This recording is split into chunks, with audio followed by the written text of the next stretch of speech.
Good evening everyone, welcome back to our channel smart guidance. আজকে আমরা কেমিস্ট্রির একটি গুরুত্বপূর্ণ চ্যাপ্টার তেজস্ক্রিয়তা বা রেডিও অ্যাক্টিভিটি নিয়ে পড়াশুনো করব। এই তেজস্ক্রিয়তা বা রেডিও অ্যাক্টিভিটি কিন্তু ডব্লিউবিসিএস এবং ডব্লিউবিপিএসসির বিভিন্ন এক্সামে অত্যন্ত গুরুত্বপূর্ণ একটি টপিক। এখান থেকে কিন্তু অনেক কোয়েশ্চেনই পরীক্ষায় পাওয়া যায়। তাহলে চলুন দেখে নেওয়া যাক। রেডিও অ্যাক্টিভিটি রেডিও অ্যাক্টিভিটিটা কি? বাংলায় বললে তেজস্ক্রিয়তা। তেজস্ক্রিয়তাটা কি জিনিস? প্রথমত মাথায় রাখবেন, এটা হচ্ছে একটা নিউক্লিয়ার ফেনোমেনন। তার মানে এখানে রেডিও অ্যাক্টিভিটি যেটা আমরা দেখতে পাবো, কখনো আমরা দেখব প্রোটন বেরোচ্ছে, কখনো আমরা দেখব ইলেকট্রন বেরোচ্ছে, কিন্তু এই ইলেকট্রনটা নিউক্লিয়াসের বাইরের কক্ষপথ থেকে নয়, নিউক্লিয়াসের ভেতরে। এখন কোশ্চেন উঠবে, নিউক্লিয়াসের ভেতরে তো ইলেকট্রন নেই, আসছি সেই ব্যাপারে। কিন্তু এইটুকু মাথায় রাখবেন, radio activity only happens in nuclear বা নিউক্লিয়াসের বাইরে ইলেকট্রন ছুটে চলে যাচ্ছে এদিক ওদিক, ওগুলো কেমিক্যাল রিয়াকশনের পার্ট।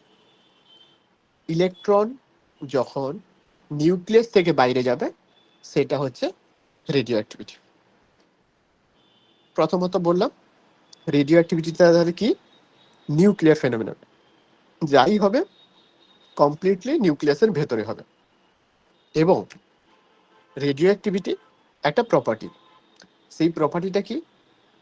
যেখানে একটা ভারী বড় নিউক্লিয়াস ভেঙে ছোট নিউক্লিয়াসে পরিণত হয়, অথবা দুই বা ততোধিক ছোট ছোট নিউক্লিয়াস তারাও একে অপরের সংস্পর্শে এসে একটা বড় নিউক্লিয়াস তৈরি করে, এবং এই প্রসেসে তারা অনেকটা এনার্জি রিলিজ করে। এই যে এনার্জিটা বাইরে বেরিয়ে যায়, সেইটা একটা রেডিয়েশন আকারে। সেই যে ঘটনাটা, এটাকেই বলা হয় রেডিও অ্যাক্টিভিটি। এবার কথা হচ্ছে, নিউক্লিয়াসের চেঞ্জের কথাটা বললাম। নিউক্লিয়াস আবার দুই ধরনের হয়। একটাকে বলা হয় স্টেবল নিউক্লিয়াস, একটাকে বলা হয় unstable nucleus. Nuclear radio activity generally এই আনস্টেবল নিউক্লিয়াসের ক্ষেত্রে দেখা যায়। এবার কথা হচ্ছে, what is stable and what is unstable. আমরা জানি নিউক্লিয়াসের মধ্যে কি কি থাকে, কেউ একজন বলুন। এক সেকেন্ড, কেউ একজন ইলেকট্রন বললেন। প্রোটন আর নিউট্রন স্যার। সরি ওটা বাইরে থাকে, প্রোটন আর প্রোটন আর নিউট্রন। যদি একটা নিউক্লিয়াসের মধ্যে নিউট্রন এবং প্রোটনের রেশিওটা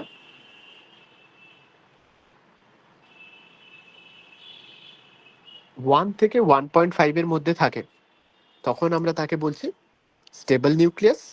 যদি সেইটা গ্রেটার দেন 1.5 হয়ে যায়, then that is called unstable nucleus.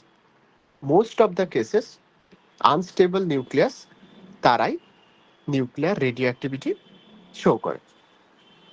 ঠিক আছে? কেমিক্যাল রিয়াকশন সেটা একটা ইলেকট্রনিক ফেনোমেনন। কেমিক্যাল রিয়াকশন কোনটা? এই যে ধরুন, হাইড্রোজেন আর অক্সিজেন যুক্ত হয়ে একটা জলের অণু বানিয়ে ফেলে, এটা কিন্তু ইলেকট্রনের আদান প্রদান করে হয়। সরি, রেডিও অ্যাক্টিভিটিটা কমপ্লিটলি নিউক্লিয়াসের ঘটনা। কেমিক্যাল রিয়াকশনটা বাইরের থেকে প্রদত্ত চাপ, তাপ, এই সমস্ত কেমিক্যাল এনভায়রনমেন্টের উপরে ডিপেন্ড করে। কিন্তু রেডিও অ্যাক্টিভিটি যেহেতু নিউক্লিয়ার ঘটনা, এ বাইরের এনভায়রনমেন্টের উপরে ডিপেন্ডই করে না। মানে আপনি প্রেসার বাড়িয়ে দিন, সেম রেটের রেডিও অ্যাক্টিভিটি চলতে থাকবে। আপনি টেম্পারেচার বাড়িয়ে দিন, সেম রেটে রেডিও অ্যাক্টিভিটি শো করতে থাকবে। এইটাই এখানে লেখা আছে। এইবার কথা হচ্ছে, এইটা কে আবিষ্কার করেছেন? এইটা রেডিও অ্যাক্টিভিটি আবিষ্কারের উপরে হেনরি বেকারেল এবং ম্যাডাম কিউরি। দুজনেই কিন্তু নোবেল প্রাইজ পেয়েছে। যখন এনারা নোবেল প্রাইজ পান, এনারা দুজনে একটা টিমেই কাজ করেছিলেন, কিন্তু নোবেল প্রাইজ পাওয়ার পরে একটু ভাঙন দেখা যায়, তখন দুজনকে দুটো আলাদা কারণে নোবেল প্রাইজ দেওয়া হয়। সেই কথাটাই এইখানে আর এখানে লেখা আছে। এইখান থেকে এমসিকিউ কোয়েশ্চেন আসবে। কোয়েশ্চেনটা আসবে, রেডিও অ্যাক্টিভিটি কে ডিসকভার করেছেন? উত্তর হবে হেনরি বেকারের। কোয়েশ্চেন আসবে, রেডিও অ্যাক্টিভিটি এই টার্মটা ফার্স্ট টাইম কে ইউজ করেছিলেন? তখন উত্তর হবে ম্যাডাম কিউরি বা মেরি কিউরি। মেরি কিউরির ব্যাপারে একটা বড় ট্রিভিয়া হচ্ছে, উনি সম্ভবত একজন ফিমেল যিনি দুবার নোবেল দুবার প্রাইজ পেয়েছেন একটা এবং পিয়ার দুটো কুরির সাথে। আলাদা সাবজেক্ট থেকে।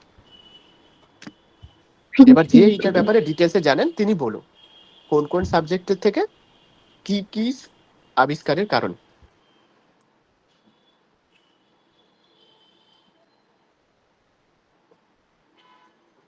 এ বাবা, এক্ষুনি তো কেউ একজন বলছিলেন। স্যার একবার রেডিও অ্যাক্টিভিটি আবিষ্কার করার জন্য বেকরেলের সাথে আর একবার এটা তো আমি লিখেই দিয়েছি, সম্ভবত, হ্যাঁ স্যার আর দ্বিতীয়টা একবার বলুন। আর একটা মনে আরেকবার হয় পিয়ের সম্ভবত কুড়ির স্যার ওই সাথে রেডিয়াম আবিষ্কারের। পিয়ার কুরির সাথে যে কুড়ি কুড়ি পয়েন্ট হ্যাঁ। আবিষ্কারের জন্য। এছাড়াও ওই রেডিয়ামের কথাটা যিনি বলেন, আর পিয়েরি কুরি হচ্ছে ম্যাডাম কুরির ওনার হাজব্যান্ড। হাজবেন্ড। আচ্ছা, উনি পোল্যান্ডের অধিবাসী ছিলেন। এটা পোলোনিয়াম হ্যাঁ, কিছু আবিষ্কার বলছেন, কে বলুন। পোলোনিয়াম আর রেডিয়াম এই দুটোর জন্য আরেকবার পেয়েছেন। পোলোনিয়াম আর পোলোনিয়ামও আবিষ্কার করেছিলেন, পোলোনিয়াম আর রেডিয়াম। হ্যাঁ হ্যাঁ হ্যাঁ, ওইটাই আমি এখানে অ্যাড করে রেখেছি। উনি পোল্যান্ড থেকে ছিলেন। উনি প্রথম যে রেডিও অ্যাক্টিভ সাবস্টেন্স দুটো ডিসকভার করেন। একটার নাম পোল্যান্ডের নাম হিসাবে তিনি রাখেন পোলোনিয়াম, এবং দ্বিতীয়টা রেডিও অ্যাক্টিভিটির সাথে সিমিলারিটি রেখে তিনি রাখেন নাম রেডিয়াম। আচ্ছা, এইখানে যখন আমি স্টেবল আনস্টেবল নিউক্লিয়াসের কথা বলেছিলাম তখন এই N/P রেশিওগুলো বললাম। এছাড়াও আমরা পিরিয়ডিক টেবিল পড়েছি। মডার্ন পিরিয়ডিক টেবিলটা কিসের বেসিসে সাজানো? অ্যাটমিক মাস নাকি atomic number? Sir atomic number, পরমাণু নাম্বার। Right right. অ্যাটমিক নাম্বারটাকে কি দিয়ে ডিনোট করা হয়, এ না জেড?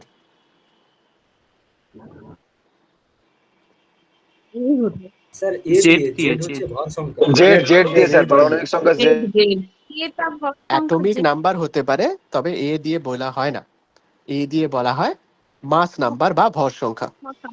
জেড দিয়ে ডিনোট করা হয় atomic number, that is equal to proton সংখ্যা ইন দ্য নিউক্লিয়াস। তো এই জেডটা যখন গ্রেটার দেন 83 হয়ে যাবে, সরি, জেডটা যখন গ্রেটার দেন 83, তারপরে যত কটা আপনি এলিমেন্টস পাবেন they are all radioactive generally. Sir এটা কেন হচ্ছে? ওই নিউক্লিয়াসের মধ্যে যে নিউক্লিয়ার ফোর্সটা রয়েছে সেটা কোনো ইয়ের জন্য হচ্ছে, মানে ইনভাইটিং রেশিওটা যে আমি আপনার অডিওটা শুনতে পেলাম না, আরেকবার বলুন। স্যার বলছিলাম যে এই যে রেডিও অ্যাক্টিভিটিটা এটা কেন শো করছে, মানে নিউক্লিয়াসের মধ্যে যে নিউক্লিয় ফোর্সটা মানে ক্রিয়া করে কোনো অবস্থা দেখা দিচ্ছে যখন প্রোটন সংখ্যা হচ্ছে আর কি। আপনার কথাটা 2-3 বার শোনার চেষ্টা করলাম আর এদিক ওদিক আটকে গেল। আমি তাও বোঝার চেষ্টা করছি, বলছি আপনি বোধহয় জানতে চাইছেন যে কেন জেড গ্রেটার দেন 83-তে আমরা এটা শো করে, মানে আমরা দেখতে পাই রেডিও অ্যাক্টিভিটি, তাই তো? অ্যাকচুয়ালি হ্যাঁ স্যার, মানে হ্যাঁ হ্যাঁ আমার হ্যাঁ, মনে হচ্ছে যেন নিউক্লিয়াসটা বোধহয় আমি বলছি যখন জেড ইকুয়াল টু 83, তার মানে কি নিউক্লিয়াসের মধ্যে 83টা প্রোটন আছে, সবাই পজিটিভলি চার্জড। এই পজিটিভলি চার্জড মানে কি তাদের ভেতরে রিপালশন ফোর্সটা অনেক হাই হয়ে যাবে। সেই কারণে নিউক্লিয়াসটা ইনস্টেবল হওয়ার চেষ্টা আনস্টেবল হওয়ার চেষ্টা করবে, সরি।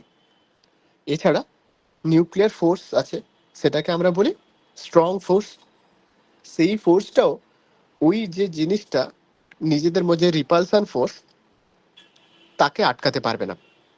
এবং নিউক্লিয়ার ফোর্সটা খুব শর্ট রিজিয়নে কাজ করে, কিন্তু যেহেতু এতগুলো প্রোটন প্লাস নিউট্রন এদেরকে অ্যাকোমোডেট করার দরকার পড়ে, তখন নিউক্লিয়াসের সাইজটা বড় হয়ে যায় এবং নিউক্লিয়ার ফোর্সটা ওই এরিয়াটা মানে কভার করতে পারে না। তার জন্য এই আনব্যালেন্স ব্যাপারটা আরো বেশি দেখা যায়। আমি কি কোয়েশ্চেনটা বুঝে ক্লিয়ার করতে পারলাম অল্প বিস্তর? হ্যাঁ স্যার, হ্যাঁ হ্যাঁ হ্যাঁ স্যার। ওকে, এই ছিল। এরপরে আসছি এই যে রেডিও অ্যাক্টিভিটি, রেডিও অ্যাক্টিভিটির কথায় আসি। রেডিও অ্যাক্টিভিটির ইউনিটসগুলো নিয়ে আমরা পড়বো। মূলত 3টে ইউনিট পড়বো। একটা হচ্ছে বেকারেল, এটাকে কি আকারে লেখা হয়? বিকিউ নাকি? হ্যাঁ হ্যাঁ তারপরে একটা হচ্ছে কিউরি, কিউরিকে কিভাবে লেখা হয়? স্যার বেকারেলটা বলছেন একবার কি? বলে দিন, কি বললেন? বেকারেলটা হচ্ছে SI unit of radio activity, এবং তাকে যেরকম বিভিন্ন ইউনিট হয় না, মিটারকে আমরা কিভাবে লিখি? এম দিয়ে। সিমিলারলি বেকারেলটাকে আমরা ক্যাপিটাল বি স্মল কিউ এইটা দিয়ে লিখি। তারপরে ইউনিট হচ্ছে কিউরি এবং রাদারফোর্ড। আচ্ছা, আর কি বলছিলাম? হ্যাঁ, এখানে পিরিয়ডিক টেবিলের কথা যখনই উঠলো, সেখান থেকে আরেকটা কথা বলে দিই। পিরিয়ডিক টেবিলটা যখন আমরা পড়েছিলাম, আমরা কি দেখেছিলাম? একদম লেফট সাইড যেটা, সেটা হচ্ছে এস এলিমেন্টস। একদম রাইট সাইড যেটা, সেটা হচ্ছে পি এলিমেন্ট। মাঝখানে আছে ডি এলিমেন্ট। এবং ল্যান্থানাইট আর অ্যাক্টিনাইট এই দুটো সিরিজ ছিল, তাদেরকে এফ দিয়ে ডিনোট করেছে। এই যে ল্যান্থানাইট আর অ্যাক্টানাইট সিরিজ, এর মধ্যে অ্যাক্টানাইট সিরিজ তার প্রতিটা এলিমেন্ট তারা হচ্ছে ন্যাচারালি রেডিও অ্যাক্টিভ। এইটা একটু পারলে খাতায় লিখে রাখুন। আমি গল্প বলে দিচ্ছি, এই পিডিএফটা অ্যাড করা নেই, সেটা একটু লিখে রাখুন। আবার বলছি, পিরিয়ডিক টেবিল যেটা, পিরিয়ডিক টেবিলের যেগুলো F element, that is lanthanide series আর অ্যাক্টিনাইট সিরিজ। অ্যাক্টিনাইট সিরিজ কোনটা? নিচেরটা। ল্যান্থানাইট তার উপরের সিরিজটা। অ্যাক্টিনাইট সিরিজের প্রতিটা এলিমেন্ট রেডিও অ্যাক্টিভ, এবং তার উপরে যে সিরিজটা, দ্যাট ইজ ল্যান্থানাইট সিরিজ, তার যে থার্ড এলিমেন্ট, দ্যাট ইজ প্রমেথিয়াম। প্রমেথিয়াম হচ্ছে একমাত্র এলিমেন্ট যেটা রেডিও অ্যাক্টিভ, বাকি সবাই কিন্তু নয়। এইটা একটু খাতায় লিখে রাখো।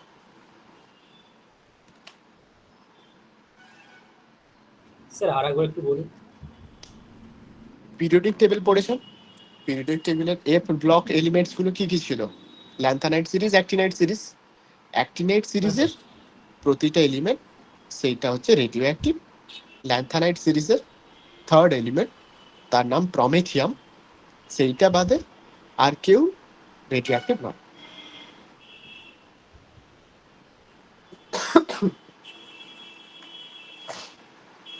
সরি, হলো? এটা হয়েছে? আমি একটু এগোবো? হ্যাঁ স্যার। আচ্ছা, এবার কিছু কিছু এক্সাম্পল বলুন দেখি কেউ কেউ। রেডিও অ্যাক্টিভ এলিমেন্টের কি কি নাম শুনেছেন? Uranium, plutonium, uranium, plutonium, uranium. Actinium, right right right right, সবাই ঠিক বলছেন। স্যার। এখান থেকে আমি কয়েকটা কোয়েশ্চেন বলছি, যেগুলো এমসিকিউ আকারে আসবে।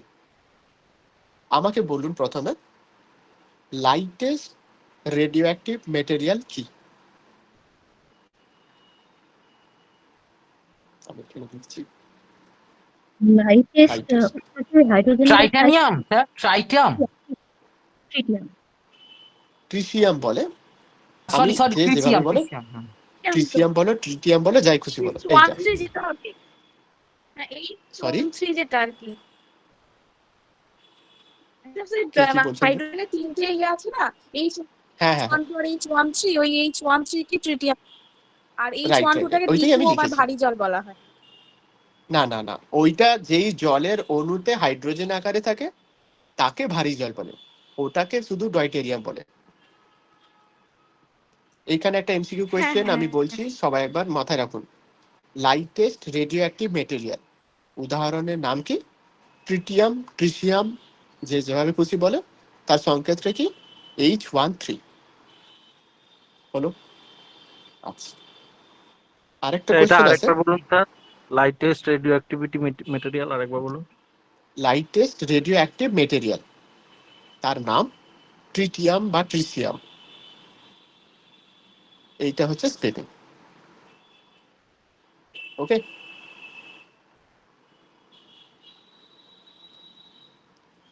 Next question. Metal of hope, তার নাম কি? Which is called metal of hope?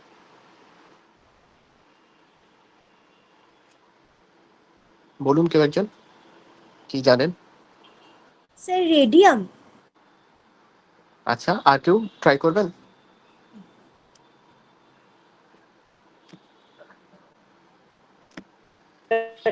Medium sir ইউরেনিয়ামকে বলে কি? ইউরেনিয়ামকে বলা হয়। স্যার ট্রিটিয়াম কি স্যার? স্যার রেডিয়াম পড়েছিলাম, ট্রিটিয়াম কি? মানে যেহেতু এটা রেডিও থেরাপিতে প্রথম ইউজ হয় বলে। না না, আমি যতটা জানি হোপ মানে কি ফিউচারের কথা বলা হচ্ছে, যে everything will be sorted. Actually আমরা এই মুহূর্তে ফসিল ফিউলের উপরে খুব বেশি ডিপেন্ডেন্ট। ইন ফিউচার এক্সপেক্টেড যে ফসিল ফিউল সব শেষ হয়ে যাবে, তখন আমরা রেডিও অ্যাক্টিভ এনার্জি তার উপরে বেশি ডিপেন্ড করব। সেইটা মূলত বার করা হয় ইউরেনিয়াম থেকে নিউক্লিয়ার ফিউশন পদ্ধতিতে। সেই জন্য একে মেটাল অফ হোপ বলা হয়। এবার আপনি যেটা রেডনের ব্যাপার না রেডিয়ামের ব্যাপারে বললেন, সেইটা একবার একটু দেখে নেবেন। আচ্ছা স্যার, ঠিক আছে, হ্যাঁ, থ্যাংক কে ইউ কি স্যার। বলছেন বলুন। স্যার এই নিউক্লিয়ার পাওয়ার প্ল্যান্টেও তো মানে ইউরেনিয়াম ইউজ করা হ্যাঁ হয় হ্যাঁ না? হ্যাঁ, ওইটাই বলছি, আছে, পরবর্তীকালে আছে, ওটাতে আসছে। আচ্ছা, এবার আরেকটা এমসিকিউ কোয়েশ্চেন।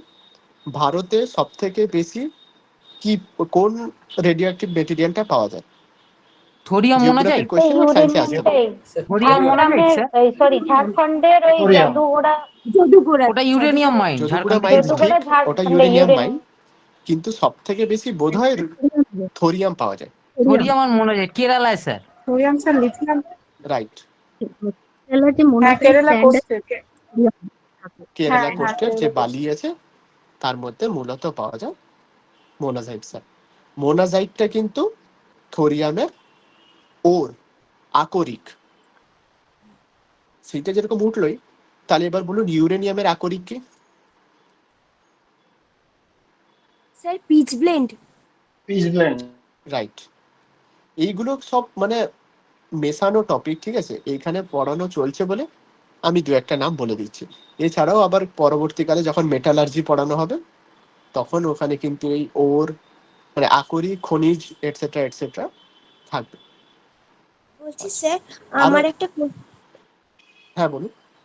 স্যার বলছি যে আমাদের দেশে মানে যদি রেডিও অ্যাক্টিভ বিচারে রাজ্য ধরা হয়, তাহলে কি তেলেঙ্গানা ফার্স্ট হবে, মানে যেখানে সব থেকে বেশি রেডিও অ্যাক্টিভ মেটাল সঞ্চিত আছে? এই বাবা, এটা তো আমি জানি না, এটা জিওগ্রাফির কোশ্চেন। মানে স্যার এটা পড়তে পড়তে মানে আমার মনে হলো, তাই জিজ্ঞেস করলাম কি। ঠিক আছে, এটা আপনি সপ্তর্ষি স্যারকে বারবার বিরক্ত করুন, উনি নিশ্চয়ই বলে দেবেন। বেশ এটা বেশ, ঠিক খনিজ আছে। চ্যাপ্টার, তো ওই মিনারেলস হ্যাঁ, চ্যাপ্টারের মধ্যে পড়ে ওনার, উনি জানেন। আমার জানা থাকলে আমি বলে দিতাম, বাট না আমি না জানি স্যার, না। ঠিক ঠিক আছে। ওকে, আরেকটা question MCQ. First man made nuclear, sorry nuclear বলছি, রেডিও অ্যাক্টিভ মেটেরিয়াল ফার্স্ট কি হবে? কি বললেন স্যার প্রশ্নটা? আমি উত্তরটা লিখে দিয়েছি, বুঝতে পারেন। হ্যাঁ, কোয়েশ্চেনটা হচ্ছে first man made material which is radio active. Material বলো, এলিমেন্ট বলো, টেকটেনিয়াম। কি বলে আরেকবার বলো। পোলোনিয়াম। না, টেকনেটিয়াম। ট্রুচিয়াম। ওটা ন্যাচারালি এক, ওই যে পোলোনিয়াম যিনি বললেন, ওটা ডিসকভার্ড, সিনথেসাইজড নয়। আমি বলছি আমরা নিজেরাই বানিয়েছি। পোলোনিয়ামটা নেচারে এক্সিস্ট করে, আমি খুঁজে পেয়েছি। আর এটা যেটা আমি ইনার্শিয়াম লিখেছি লিখেছেন? টেকনেশিয়াম, টেকনেটিয়াম কি? হ্যাঁ টেকনেশিয়াম, যার অ্যাটমিক নাম্বার হচ্ছে 43। এইটা হচ্ছে first human made, man made বলবো না, যারা ওমেন তারা রেগে যাবে। তো হিউম্যান মেড প্রথম সাবস্টেন্স যেটা প্রপার্টি শো করে। স্যার কি বলছি প্রপার্টি? স্পেলিংটা কি রেডিওঅ্যাক্টিভিটি। একবার বলে দেবেন স্যার, বানানটা ওটা কি বুঝতে লিখেছে? পারছি না স্যার। পিরিয়ডিক টেবিল খুলবেন, 43 নম্বর এলিমেন্টটা কি দেখে নেবেন। আমি তাও বলে দিচ্ছি, technetium, EECH, tech, NE, TIUM, technetium. এবার কার কি কোয়েশ্চেন আছে বলুন। স্যার বলছি যে এই মানে রেডিওঅ্যাক্টিভ মেটেরিয়ালটা কি ওয়ার্ল্ড ওয়ার 2 এ ইউজ করা হয়েছিল? এটা আমার জানা নেই। বেশ বেশ ঠিক আছে স্যার, ঠিক আছে। মানে এটা যেহেতু ওই ওয়ার্ল্ড ওয়ার 2 এই আবিষ্কার করা হয়েছে ওর আগে, তার জন্য এটা মনে হলো স্যার। ওয়ার্ল্ড ওয়ার 2 সেটা তো হুম জাপানে যে বম্বগুলো পড়েছিল সেখানে তো হুম ইউরেনিয়াম, পোলোনিয়াম এদেরকেই ব্যবহার করা হয়েছিল, নয়? টেকনিশিয়াম ইউজ হয়েছিল কিনা জানি না, তবে লিটল বয় ফ্যাটম্যান সেটা তো হুম আপনারা জানেন। হুম হুম, ঠিক আছে স্যার, ওকে স্যার। হুম হ্যাঁ, কে কি বলছেন বলুন। ইউরেনিয়াম পোলোনিয়াম হবে লিটিল বয় ফ্যাটম্যান যেটা। হ্যাঁ মানে ওইটা আমি জানি, কিন্তু কেমিস্ট্রির ল্যাবে কি ইউজ করেছিল সেটা আমার জানা নেই। আচ্ছা, এবার আমি যদি বলি, এতক্ষণ অবধি যেগুলো পড়লাম, এই যে ইউরেনিয়াম বলুন, থোরিয়াম বলুন, এগুলো সবাই কিন্তু সলিড। আচ্ছা, এইখানে প্রথম পড়েছিলাম লাইটেস্ট রেডিও অ্যাক্টিভ মেটেরিয়াল, যেটা পড়লাম ট্রিশিয়াম, সেটা কিন্তু গ্যাস। একটা রেডিও অ্যাক্টিভ মেটেরিয়াল আছে হুইচ ইজ লিকুইড, তার নামটা একটু যদি বলেন। Sir francium. Francium, francium. Francium, right. এটার অ্যাটমিক নাম্বারটা কত আমার মনে নেই, একবার দেখে নেবেন।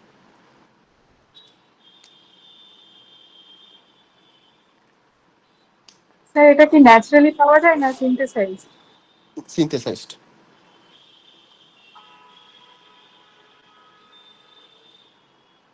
রেডিও অ্যাক্টিভিটি প্রপার্টিটা বুঝলাম। এবার আমি 2-3টে ইনস্ট্রুমেন্টস বলি, যেই ইনস্ট্রুমেন্টসগুলো আমাকে রেডিও অ্যাক্টিভিটি ডিটেক্ট করতে সাহায্য করবে। নাম বলুন দেখি, কেউ কিছু জানেন কিনা?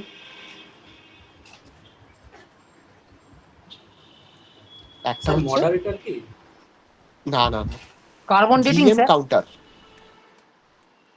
জিএম কাউন্টার দুজন সায়েন্টিস্টের ভিগার নাম নিয়ে মুলার তৈরি, গাইগার ভিগার মুলার মুলার কাউন্টার। কাউন্টার, এটা একটা হলো। আরেকটা হচ্ছে সিনটিলেশন কাউন্টার। কিভাবে কাজ করে খুব বেশি জানার দরকার নেই, শুধু নামগুলো জানবেন। এবার কথা হচ্ছে, দুটো ইনস্ট্রুমেন্ট আমি কেন ইউজ করব। যখন আমরা রেডিও অ্যাক্টিভিটি পড়বো, এইখানে আমরা পাবো আলফা রে, বিটা রে এবং গামা রে। আলফা, বিটা, গামা মূলত এই 3 ধরনের রেডিয়েশন দিয়ে নিউক্লিয়ার রেডিও অ্যাক্টিভিটি শো করে। কিন্তু এই যে গামা রে, এইকে ধরা একটু মুশকিল। Alpha, beta sir GM GM কাউন্টারে কাউন্টারের পাশে কি লিখেছেন স্যার ওটা? Scintillation counter. সিনটিলেশনের স্পেলিং বলছি, SCITILLATION,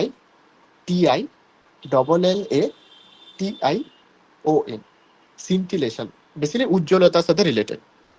কে একটা হাত তুলেছিল এক্ষুনি, নামিয়ে নিয়েছে, আবার দেখতে পারি। ঠিক আছে, জিএম হ্যাঁ কাউন্টার। স্যার, আমি হ্যাঁ বলুন। বলছি স্যার যে মানে এই যে গামারে এগুলো স্যার মানে কিভাবে ওই মানে ইউরেনিয়াম থেকে বা এই যে আপনি যে এগুলো বললেন এলিমেন্টগুলো স্যার, এখান থেকে গামারে এগুলো কিভাবে এমিট হচ্ছে সেই জিনিসটা যদি বলেন। আসছি, আছে আছে, আমি প্রথমে ইনস্ট্রুমেন্টগুলো বলে দিই, যেটা হালকা হালকা করে, তারপরে ডিটেলসে বলছি। Okay sir, okay. কি বললাম, 3টে ধরনের রেডিয়েশন আমরা দেখতে পাই, alpha, beta, gamma. Alpha, beta এরা তুলনামূলক সহজে ধরা যায় এবং এরা চার্জ, যেমন proton positively charged, electron negatively charged. Similarly alpha ray বা alpha particle positively charged beta particle negatively charge. যে চার্জ পার্টিকেল তাকে আইডেন্টিফাই করা খুব সহজ, সেই জন্য আলফা পার্টিকেল এবং বিটা পার্টিকেল এদের দুজনকে জিএম কাউন্টার দিয়ে আইডেন্টিফাই করা যায়। গামা পার্টিকেল এটা হচ্ছে চার্জলেস পার্টিকেল, পার্টিকেলও ঠিক বলা যায় না, এটা একটা ওয়েভ। আগের দিন পড়িয়েছি ইলেকট্রোম্যাগনেটিক ওয়েভ, গামা রে, এক্স রে, এরা সবাই হচ্ছে ইলেকট্রোম্যাগনেটিক ওয়েভ, শুধুমাত্র এনার্জি আছে, কোনো মাস নেই। সেই যে গামা রে, যেহেতু এর কোনো চার্জ নেই, একে সহজে ডিটেক্ট করা যায় না। একে ডিটেক্ট করার জন্য সিন্টিলেশন কাউন্টার দরকার পড়ে। এখান থেকে এমসিকিউ এইভাবে ফর্ম হয় যে গামা পার্টিকেল বা গামা রে একে কি জিএম কাউন্টার আইডেন্টিফাই করতে পারবে? উত্তরটা হবে নো। বা তোমাকে কোয়েশ্চেন আসবে গামা রে একে আইডেন্টিফাই করার জন্য কোন ইনস্ট্রুমেন্টটা ব্যবহার করা হয়? জিএম কাউন্টার দিয়ে দিল, সিন্টিলেশন কাউন্টার দিয়ে দিল, আরও একটা কিছু দিয়ে দিল, নানো দিয়ে বা দিয়ে দিল, তখন তোমাকে সিন্টিলেশন কাউন্টারটা মার্ক করতে হবে। ওকে, সিন্টিলেশন কাউন্টার গামাকে ডিটেক্ট করতে পারে? হ্যাঁ, সিন্টিলেশন কাউন্টার গামাকে ডিটেক্ট করতে পারে, জিএম কাউন্টার আলফা বিটাকে ডিটেক্ট করবে। এবার আলফা বিটা গামার ব্যাপারে আসি। আগে এইগুলো বলিনি, তারপরে আমি নিউক্লিয়ার ফিউশন এইগুলো পড়াবো। সেইখানে আমি বলে দেব কিভাবে ওই যে আলফা বিটা গামাগুলো বেরোচ্ছে। প্রথমে আলফা বিটা গামার প্রপার্টিগুলো জেনে নিচ্ছি। আলফা পার্টিকেলটা কিছুই নয়, শুধুমাত্র ধরতে পারো হিলিয়াম নিউক্লিয়াস। হিলিয়ামটা কি? এইটা না, He2 4, দুটো ইলেকট্রন, দুটো প্রোটন, দুটো নিউট্রন। এর ভেতর থেকে যদি শুধু আমি নিউক্লিয়াসটা নিয়ে নিই, তাহলে দুটো ইলেকট্রন কম থাকবে, তাহলে তার চার্জ হবে 2+। এইটাই হচ্ছে আলফা পার্টিকেল। বোঝাতে পারলাম? Alpha particle is nothing but helium nucleus. তাকেই বিভিন্নভাবে লেখা হয়। উপরে এই যে লেখা আছে ডাবলি আয়োনাইজড হিলিয়াম আয়ন, এই যে 2+ বলে ডাবলি আয়োনাইজড, আর যেহেতু এটা আয়ন সেই জন্য helium ion. Beta particle is nothing but electron. যদি বলো যে বিটা রে যাচ্ছে, তার মানে অনেক কটা ইলেকট্রন ব্যাক টু ব্যাক চলে যাচ্ছে। গামা রেটা কি? এই যে আগের দিন বলেছি EM radiation of very short wavelength. Wavelength short, তার মানে ফ্রিকোয়েন্সি খুব হাই। ফ্রিকোয়েন্সি খুব হাই মানে এনার্জি খুব হাই। এবার যেহেতু এখানে আগেই বলেছিলাম এটা নিউক্লিয়াস, দুটো ইলেকট্রন কম আছে, তার জন্য আলফা পার্টিকেলটা পজিটিভলি চার্জ। ইলেকট্রনের চার্জ কি? নেগেটিভ, তাই জন্য বিটা পার্টিকেলটা নেগেটিভলি চার্জ। গামারে তো একটা ইএম রেডিয়েশন, লাইটের মতো, সেই জন্য এটার কোনো চার্জ নেই। তাই বলে চার্জ নেই বলে এটা ভেবে পেলো না তোমরা একটা পজিটিভ একটা নেগেটিভ, একটা প্রোটন একটা ইলেকট্রন আর একটা নিউট্রন। না, এটা নিউট্রন নয়, কিন্তু নিউট্রনের মাস আছে, গামারের মাস নেই, শুধুমাত্র এনার্জি আছে। আয়োনাইজিং পাওয়ার, যেহেতু এটা পজিটিভলি চার্জ এবং এটা ভারী, তার জন্য এর আয়োনাইজিং পাওয়ার সব থেকে বেশি। বিটা পার্টিকেল তুলনামূলক হালকা, কার থেকে? আলফা পার্টিকেলের থেকে, এবং এর চার্জও তুলনামূলক কম, সেই জন্য এর আয়োনাইজিং পাওয়ার তুলনামূলক কম আলফা পার্টিকেলের থেকে। গামারে মাসও নাই, চার্জও নাই, তার এর আয়োনাইজেশন পাওয়ার খুবই কম, এটি লেখা আছে। তারপরে হচ্ছে দেখো পেনেট্রেটিং পাওয়ার। পেনেট্রেটিং পাওয়ারটা এরকম ভাবে বোঝাতে পারি, ধরো আলফা পার্টিকেল সে একটা কাগজের এপাশ ওপাশ যেতে পারে না, কাগজকে পেনিট্রেট করতে পারে না। বিটা পার্টিকেল ধরতে পারো তোমার হাত, এইরকম থিকনেসের কিছু জিনিস তাকে পেনিট্রেট করতে পারে। গামারে তো ভয়ানক পেনিট্রেশন পাওয়ার, কংক্রিটের থিক স্ল্যাব তাকেও পাস করে চলে। আচ্ছা, এইবার স্যার এফেক্ট অফ গামাটা ফিল্ড। তো শুধু লেডের দ্বারা আটকানো যেতে পারে, লেডের হ্যাঁ হ্যাঁ হ্যাঁ, মাধ্যমে। না আমি কংক্রিটটা বলেছি। লেড দিয়ে কেন আটকানো যায়, কেন লেডটা হচ্ছে রেডিও অ্যাক্টিভ সিরিজের লাস্ট এলিমেন্ট, তারপরের হুম এলিমেন্ট গুলো আর রেডিও অ্যাক্টিভিটি শো করে না, সে হুম গামা রেটাকে অ্যাবজর্ব করে না। ওটাও আছে কোথাও না কোথাও, হুম। আমি লিখে রেখেছি দাঁড়া। স্যার আমার তো স্যার সায়েন্স এক্ষেত্রে ব্যাকগ্রাউন্ড তো নয়, কি হবে? তাও একটা জিনিস দেখেছিলাম একটা ভিডিওতে যে বলুন। ম্যাডাম পুরীর যে জামা কাপড়গুলো রয়েছে সেগুলো নাকি মানে এখন মানে পুরো সিল্ড করা রয়েছে, কারণ ওনার ওই রিসার্চ করতে করতে ওগুলোতেও ওনার কিছু কিছু ওগুলোতেও পরিমাণ, রেডিও রয়ে গেছে। রাইট, এই যে দেখুন এখানে লেখা আছে না, all natural radioactivity series ends at lead. Hmm ওই হুম। কারণেই লেডের কন্টেনারের ভেতরে এটাকে ভরে রাখা হয়। আসছি সেটাও বলবো। আচ্ছা স্যার, ঠিক আছে। রেডিও অ্যাক্টিভিটি খুবই ভয়ঙ্কর একটা জিনিস। এখনো যদি বলেন, জাপানের হিরোশিমা নাগাসাকিতে যেই সমস্ত মানব সন্তান জন্মগ্রহণ করে তাদের জেনেটিক মিউটেশন হয়ে গেছে, এবং এখনো হয়তো ওই চত্বরে গিয়ে দেখলে দেখবেন অন্যান্য জায়গার থেকে রেডিয়েশন খুব হাই। এর একটা ভালো মুভি আছে, ওই চেরনোবিল, একটা যে রাশিয়ার দুর্ঘটনা, এখন তো ইউক্রেন হয়ে গেছে, তখন ওটা ইউএসএসআর ছিল। চেরনোবিলে একটা এরকম হ্যাঁ স্যার। নিউক্লিয়ার রিঅ্যাক্টরে বড় দুর্ঘটনা ঘটে। সেইটার ব্যাপারে যদি কোনো মুভি দেখেন বা কোনো ডকুমেন্টারি, তাহলে বুঝতে পারবেন যে নিউক্লিয়ার রেডিও অ্যাক্টিভিটি কতটা ডিজাস্ট্রাস জিনিস আর কি। তারপর স্যার ওপেন হাইমারও তো আছে। ওপেন হাইমার তো প্রপারলি হ্যাঁ অ্যাটম বমের উপরে, হ্যাঁ স্যার। হ্যাঁ হ্যাঁ হ্যাঁ। ওটাও দেখতে পারেন। ও, এফেক্ট অফ ফিল্ড। ফিল্ড মানে ইলেকট্রিক ফিল্ড, ম্যাগনেটিক ফিল্ড, সেগুলোর উপর দেখবো। আলফা পার্টিকেল যেহেতু চার্জড পার্টিকেল, সে ইলেকট্রিক ফিল্ড, ম্যাগনেটিক ফিল্ড দুজনের দ্বারাই অ্যাফেক্টেড হয়। বিটা পার্টিকেলও চার্জড, সেম জিনিস। গামা রেটা যেহেতু আনচার্জড, তার কোনো ডিফ্লেকশন বা কোনো রকম এফেক্ট হয় না। এই প্রপার্টির ওপরেই কিন্তু এমসিকিউ কোয়েশ্চেন আসে। আমি এমনি এমনি এগুলো লিখে রাখিনি, তাই এইগুলো একটু মাথায় রাখবেন। আচ্ছা, এবার এই যে এফেক্ট অফ এমিটিং অ্যাটম, এইটা কি কি লেখা আছে সেইটাকে আমি একটু খালি জায়গাতে বোঝাচ্ছি। ধরুন একটা অ্যাটম ছিল, অ্যাটমটা অ্যাটমটা বলছি, তার অ্যাটমিক মাস নাম্বার এ, অ্যাটমটা এক্স, এবং তার অ্যাটমিক নাম্বার জেড। এখান থেকে একটা ধরুন আলফা পার্টিকেল বেরিয়ে যাবে। আলফা পার্টিকেল মানে কি, এক সেকেন্ড জয়েন করছে করিনি।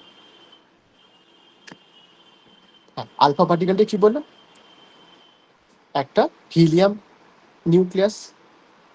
এইটা এইটা যখন এই এলিমেন্ট থেকে বেরিয়ে যাবে, নেক্সট আমি যে এলিমেন্টটা পাবো সেটা কিরকম হবে। দেখুন নিচে 2 হয়ে গেছে, জেড থেকে 2 বেরিয়ে গেছে, তারপর নিচে পড়ে থাকবে Z-2। এইটা হচ্ছে যেটা নতুন ডটার ম্যাটেরিয়াল, তার অ্যাটমিক নাম্বার। তার মাস নাম্বার কত হবে, এখানে আলফা 4 নিয়ে বেরিয়ে গেছে, তার মানে এ থেকে 4 কম। এই জিনিসটাই, স্যার ওই নতুনটা Z-2 লিখেছেন তো? হ্যাঁ হ্যাঁ হ্যাঁ হ্যাঁ, এইটাই আচ্ছা। এইখানে লেখা আছে, সডি ফ্যাজান্স গ্রুপ ডিসপ্লেসমেন্ট। দেখুন atomic number decrease by 2 unit, Z-2, and mass number by 4 unit, ওই যে A-4। এই জিনিসটা, এইগুলো কোয়েশ্চেন যে আসবে তার কোনো মানে নেই, শুধু এইটা মুখস্থ করার দরকার নেই। শুধু যদি আপনি আলফা পার্টিকেলটা ভ্যালুগুলো জানেন, তাহলে এইগুলো বাদ করাটা কোনো রকেট সায়েন্স নয়, ইজিলি করতে পারবে। এবার আমি বিটা পার্টিকেলটার ক্ষেত্রে আসি। বিটা পার্টিকেলটা কি বললাম, নাথিং বাট অ্যান ইলেকট্রন। আবার একটা সেম এলিমেন্ট ধরি, এক্স, তার অ্যাটমিক নাম্বার জেড, তার মাস নাম্বার এ, সেখান থেকে কি বেরোচ্ছে, একটা বিটা পার্টিকেল। বিটা পার্টিকেল মানেই কি বললাম, একটা ইলেকট্রন। তাহলে এখানে উপরে কি পড়ে থাকবে, নিচে কি -1 বেরিয়ে গেছে, তাহলে কি পড়ে, সরি আবার এক্স লিখেছি, যা নিচে আছে তাই। অলরেডি -1 বেরিয়ে গেছে, তাহলে +1 পড়ে থাকবে, তাহলে নিচে পড়ে থাকবে z+1, উপরে কি থাকবে a, যেহেতু 0 বিয়োগ হয়েছে, এইটাই এইখানে লেখা আছে।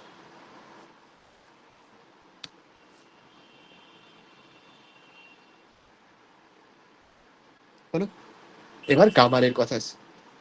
গামারেটা কি বললাম, গামারে তো শুধুমাত্র একটা রেডিয়েশন, কোনো মাস নেই, কিছু নেই, তাই যখন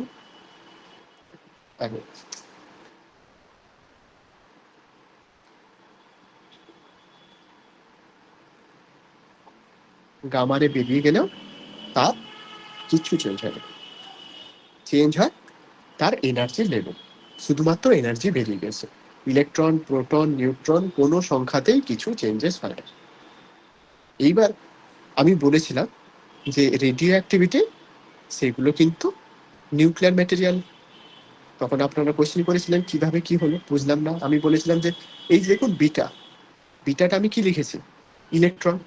আমরা কি পড়েছিলাম, এই থাকে নিউক্লিয়াস, তার ভেতরে থাকে proton, neutron, positively charge, neutral charge, বাইরে থাকে ইলেকট্রন, নেগেটিভলি চার্জ। এই যে ইলেকট্রনটা বেরোচ্ছে বিটা ডিকেতে, এইটা কি বাইরের ইলেকট্রন? Yes or no? না, না স্যার, ভেতরেরই তো। না, ভেতরের ইলেকট্রন। ভেতরে ইলেকট্রন কোথায়? সেখানে তো শুধুমাত্র প্রোটন আছে, শুধুমাত্র নিউট্রন আছে। অ্যাকচুয়ালি যখন এই বিটা ডিকেটা হয় তখন কি হয়, এই যে নিউট্রনটা একটা প্রোটন এবং একটা ইলেকট্রন এতে ভেঙে যায়, দিয়ে ইলেকট্রনটা বেরিয়ে যায় এবং প্রোটনের সংখ্যা একটা বেড়ে যায়, যেহেতু একটা প্রোটন এক্সট্রা। সেই জন্য দেখুন নতুন মেটেরিয়ালটায় অ্যাটমিক নাম্বার 1 বেড়ে গেছে। বুঝতে পারলাম? এই জায়গাটা একটু বুঝে নিন সবাই, যে ইলেকট্রনটা কিন্তু নিউক্লিয়াসের ভেতর স্যার থেকেই আরেকবার বেরোচ্ছে। বলে দিন।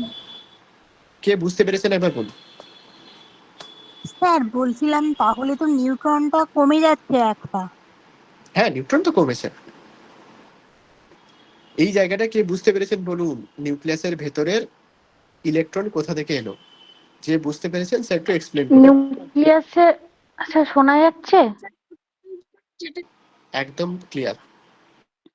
আর নিউক্লিয়াসের ভেতরে যে নিউট্রনটা থাকছে, ভেতরে তো প্রোটন আর নিউট্রন থাকছে, এবার নিউট্রনটা যেহেতু ভেঙে যাচ্ছে একটা প্রোটন এবং একটা ইলেকট্রনে, সেই ইলেকট্রনটাই হচ্ছে বিটা ডিকেতে কাজে লাগছে। মানে এই যে বিটা পার্টিকেলের যে ইলেকট্রনটা, সেটা হচ্ছে এই নিউট্রন ভাঙার পর যে ইলেকট্রনটা। বোঝাতে পারলাম? ওখানে নিউট্রনটাই কেন ভাঙছে, কেন আমি একটু আগেই বলেছিলাম, আনস্টেবল নিউক্লিয়াসে n/p রেশিওটা গ্রেটার দেন 1.5 হয়, তার মানে নিউট্রনের সংখ্যাটা বেশি। সেই জিনিসটা থেকে আমরা সবাই কি চাই, আনস্টেবিলিটি থেকে স্টেবিলিটির দিকে যেতে চাই। সেই কারণেই নিউট্রনটা ভেঙে প্রোটনে পরিণত হয়।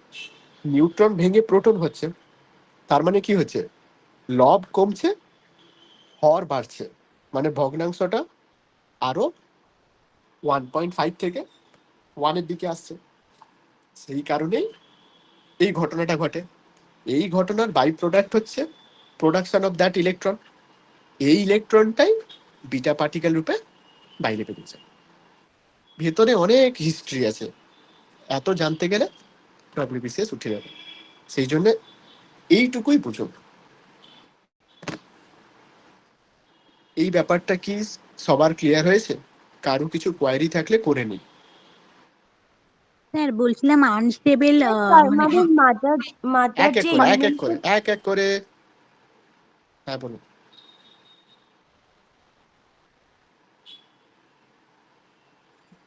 বলুন।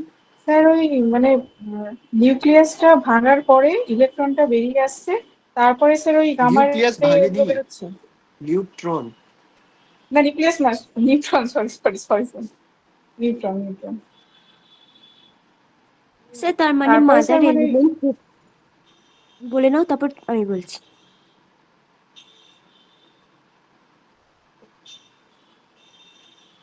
স্যার আমার অ্যান্সারটা পাইনি কিন্তু। আমি কোয়েশ্চেনটাই বুঝতে পারিনি তো। স্যার বলছি মানে নিউট্রনটা ভাঙার পরে যে হ্যাঁ, নিউট্রনটা ভাঙার পরে ইলেকট্রনটা বেরোচ্ছে, তারপরে স্যার মানে ওই গামা রে এক্স রে গুলো বেরোচ্ছে, তাই তো ওটার থেকে? প্রথমে বেরোয় যখন রেডিও অ্যাক্টিভিটি শো হয়, প্রথমে আলফা পার্টিকেল বেরোয়, দিয়ে মাস কমে যায়, তারপরে বিটা পার্টিকেল বেরোয়, তারপরে গামা পার্টিকেল বেরোয়। Gamma particle is the last. Actually alpha beta হয়ে মাস কমে আসবে, কিছুটা এনার্জি বেরিয়ে যাবে, তারপরে যখন থাকবে সে আর মানে অনেকটা স্টেবল হয়ে গেছে, সে আর ভাঙতে পারছে না নিউট্রনগুলো প্রোটন আর ইলেকট্রনের, বা হাইড্রোজেন সরি হিলিয়াম যে আয়ন সেটাও রিলিজ করতে পারছে না, কিন্তু এনার্জিটা ওকে কমাতেই হবে। সেই এনার্জিটা যখন কমায় সেটা হচ্ছে গামা রে। ওকে, হ্যাঁ স্যার ঠিক বোঝা আছে। গেল যে আলফা হ্যাঁ বলুন। কখনোই দুটো রিলিজ করতে পারবে না, কারণ ওই পজিটিভ একটা একটা নেগেটিভ। স্যার আই আর এ একটু আলফা মাইকের পড়াশোনা কাছে না এসে বলুন, করলে বোঝা গেল না। হ্যাঁ স্যার বলছি তাহলে আলফার বিটা তাহলে দুটো একসঙ্গে কখনোই যেন তুমি নিঃসরণ আইদার আলফা নিঃসরণ অথবা বেটা গামা নিঃসরণ হবে, তাই তো? অ্যাট এ টাইম দুটো বেরোবে না। প্রথমে ধরুন হ্যাঁ আলফা বেরোলো, মানে সে আলাদা মেটেরিয়াল হয়ে গেল, একটা পারবে না। তারপরে হুম। আবার বিটা বেরোবে, আবার আলাদা মেটেরিয়াল হবে, তারপরে সেম মেটেরিয়ালই থাকবে, গামা বেরিয়ে যাবে। ওকে, প্রাপ্তি আর মানে ঝুমকি ওই কি কোয়েশ্চেন করছিলে করে নিন। স্যার হ্যাঁ বলুন। স্যার মানে ওই নিউট্রনটা ভাঙার জন্যই এই রেস গুলো বেরোচ্ছে, মোদ্দা কথা এইটা, তাই তো? ওই নিউট্রনটা কেন ভাঙছে, প্রথম গোল হচ্ছে স্টেবিলিটি। আনস্টেবল থেকে স্টেবল হওয়ার জন্য এই সমস্ত প্রসেসের থ্রু দিয়ে যেতে হয়। Okay sir. হ্যাঁ, আর দুজন কি কোয়েশ্চেন স্যার কোয়েশ্চেন করুন করুন, বলছিলাম তাড়াতাড়ি করুন। স্যার বলছিলাম যে শুধু নিউট্রনটাই ভাঙে কেন, কি বললেন স্যার? ওই যে প্রথমে পড়েছিলাম না, আনস্টেবল নিউক্লিয়াস, আনস্টেবল নিউক্লিয়াসের রেশিওটা কি দেখিয়েছিলাম, নিউট্রন আর প্রোটনের রেশিও ছিল না এটা। নিউট্রন আর প্রোটনের রেশিও যদি 1.5 হয়, তার মানে নিউট্রন বেশি আছে নাকি প্রোটন বেশি আছে? নিউট্রন। ব্যাস সেই জন্যই নিউট্রনটা ভাঙবে। আর নিউট্রন ভেঙে যদি প্রোটন তৈরি হয়, তাহলে কি হবে, লবটাও কমছে, হরটাও বাড়ছে, তার মানে ভগ্নাংশটা 1.5 থেকে 1 দিকে বেশি করে আসবে না, ওই জন্যই নিউট্রনটা ভাঙবে। স্যার এই চিহ্নটা গ্রেটার দেন হবে না, এন/2 ওইদিকে ওয়ানটা না দেখতে না, এইটা আমি লিখেছিলাম স্টেবল, আর 1.5 ওপরে গেলে সেটা আনস্টেবল। এই রেশিওটা 1 থেকে হ্যাঁ 1.5 যত কাছাকাছি থাকবে সেটা stable, greater than 1.5 then that is unstable. আর কারো কিছু কোয়েশ্চেন? স্যার বলছি তার মানে ফার্স্ট যেটা মানে আলফা বেরিয়ে যাচ্ছে, তারপর ওটা আরো বেশি আনস্টেবল হয়ে পড়ছে, তারপর যখন আবার বিটা বেরোচ্ছে তারপর কি আনস্টেবিলিটিটা বাড়ছে স্যার? না না না, আলফা বেরোনোর পরে স্টেবিলিটিটা বেড়েছে, বাট ওটা স্টেবল হয়নি। তারপরে বিটা বেরোচ্ছে, তখনও স্টেবিলিটি একটু বাড়ছে, কিন্তু কমপ্লিটলি স্টেবল হয়নি। তারপরে গামা বেরোচ্ছে, কমপ্লিট এনার্জি লুজ করলো, তারপরে স্টেবল হলো। ধরতে পারেন গামার এটা হচ্ছে ডব্লিউবিসিএস এর চাকরি, বিটা পার্টিকেলটা হচ্ছে মিসলেনিয়াসের চাকরি, আলফা পার্টিকেলটা হচ্ছে ক্লার্কশিপের চাকরি। ক্লার্কশিপের চাকরি পেয়েই ও স্টেবল হচ্ছে না, আরো ভালো চাকরি করতে চায়, তখন বিটা পার্টিকেল রিলিজ করলো, তখন আর পরেও স্টেবল হলো না, গামা পার্টিকেল রিলিজ করলো। কিন্তু কোনো কোনো এলিমেন্ট আছে যে আলফা পার্টিকেলের পরে ডিরেক্টলি গামা রে এমিট করবে, কেউ কেউ থাকে শুধুমাত্র বিটা পার্টিকেল এমিট করবে, তারপরে গামা রে এমিট করবে। ওকে, এমনটা নয় যে আগেই আলফা বার করতেই হবে, তারপরেই বিটা বার করতে হবে, তারপরেই গামা বার করতে হবে, এইটা ফলো করতে হবে, তার কোনো মানে নেই। ওকে ওকে, ওকে, থ্যাংক ইউ স্যার। এবার আমরা দেখে নিচ্ছি বায়োলজিক্যাল ড্যামেজ। মানে যদি আপনি এই রেডিয়েশন গুলোতে এক্সপোজড হন তাহলে আপনার কি ক্ষতি হবে। আলফা পার্টিকেলের ক্ষেত্রে ক্ষতি হবে বিটা পার্টিকেলের থেকে, মানে আলফার থেকে বিটাতে তুলনামূলক বেশি ক্ষতি হবে। গামাতে পড়ে থাকলে ভয়ঙ্কর ক্ষতি হবে। কেন এই ভয়ঙ্কর ক্ষতি হবে? আগের দিন ইএম ওয়েভের রেডিয়েশনের ক্ষেত্রে বলেছিলাম, বলুন কেন হবে। স্যার এটা এনার্জিটা কারণ বেশি থাকে বলে গামা মিউটেশন গামা হয়ে যায়। রেজের। মিউটেশনটা কেন হয় এইটাই হচ্ছে বেসিক কারণ। ওই যে কে বললেন, হ্যাঁ শ্রুতি, যে হ্যাঁ, এনার্জিটা বেশি। এনার্জিটা বেশি কেন? এনার্জিটা ডিপেন্ড করে ফ্রিকোয়েন্সির উপরে, E equal to H new. এই নিউটা বেশি, তার জন্য এনার্জিটা বেশি। এনার্জিটা বেশি বলে সে ক্ষয়ক্ষতিটা বেশি করে দেবে। এইবার আমরা আসবো ওই জায়গাগুলোতে যেখানে আমরা ফিউশন পড়বো, ফিশন পড়বো, অ্যাটম বম, হাইড্রোজেন বম, সানের এনার্জি, সেইগুলো দেখছি। এই অবধি কারো কিছু কোয়ারি আছে? বেসিক্স গুলো বোঝা গেছে? Anyone, any query? স্যার আমার একটা কোশ্চেন আছে। হুম, স্যার ওই যে রেডিও অ্যাক্টিভ ইনস্ট্রুমেন্টের ক্ষেত্রে দুটো ইনস্ট্রুমেন্ট বললেন না, তাহলে কি স্যার পরীক্ষার সময় কি দুটো ইনস্ট্রুমেন্টই আপনার অপশানে দেবে না যে কোনো একটা দেবে স্যার? মানে মেনটা বলতে হবে যদি বলে। তোমাকে যদি রেডিও অ্যাক্টিভিটি বলে তখন এ অ্যান্ড বি বোথ হবে। কিন্তু যদি তোমাকে বলে গামা পার্টিকেল, তাহলে কি বোথ হবে? না। ব্যাস, ওই জন্যই আমি দুটো বলেছি। আলফা বিটার জন্য পড়বে জিএম কাউন্টার, গামার জন্য পড়বে সিন্টিলেশন কাউন্টার। তাহলে এই দুটো দিয়েই রেডিও অ্যাক্টিভিটি ডিটেক্ট করা যাবে। কিন্তু যদি একটা পার্টিকেল ইন্ডিভিজুয়ালি বলো, তার জন্য একটা একটা হয়ে যাবে। এই যে তিনটে ক্লজ আমি বললাম, এই তিনটে ক্লজ জানলেই এইখান থেকে যদি কোনো এমসিকিউ ফর্ম করে করতে পারবে। ওকে, আমি 1 মিনিট, আচ্ছা হাত তুলেছে বলো, তারপরে আমি বলছি। স্যার বলছি যে মানে এই এই ফেনোমেননটা কি স্যার ন্যাচারালি কখনো হয় নাকি ম্যান মেড এটা, হিউম্যান মেড? কোনটা? মানে এই রেডিও অ্যাক্টিভ পার্টিকেল গুলো কি কখনো মানে মানে এই নিউট্রন ভাঙার ব্যাপারটা কি মানে ন্যাচারালি কখনো হতে পারে? Radioactivity natural, completely natural. Okay, কিন্তু এই যে জিএম কাউন্টার, সিন্টিলেশন কাউন্টার, এইগুলো আমরা বানিয়েছি, নইলে আমরা বুঝতেই পারতাম না। রেডিও অ্যাক্টিভিটি নেচারে অনেক রকম ভাবে ডিটেক্ট করা যায় হয়তো, কিন্তু আমরা আমাদের সুবিধার্থে এইগুলো বানিয়েছি। ওকে, ওকে স্যার, ওকে স্যার। আচ্ছা, তাহলে এইটা ছিল তেজস্ক্রিয়তা বা রেডিও অ্যাক্টিভিটির আলোচনার একটি ছোট্ট অংশ। এইভাবে আরও বিভিন্ন টপিকের বিভিন্ন রকম ভিডিও পাওয়ার জন্য অবশ্যই আমাদের চ্যানেলটি সাবস্ক্রাইব করুন, ভিডিওসগুলো লাইক করুন, শেয়ার করুন, এবং আপনাদের কি কি টপিকে নতুন ভিডিও চাই সেইটা কমেন্ট করে জানাতে ভুলবেন না কিন্তু। Thank you.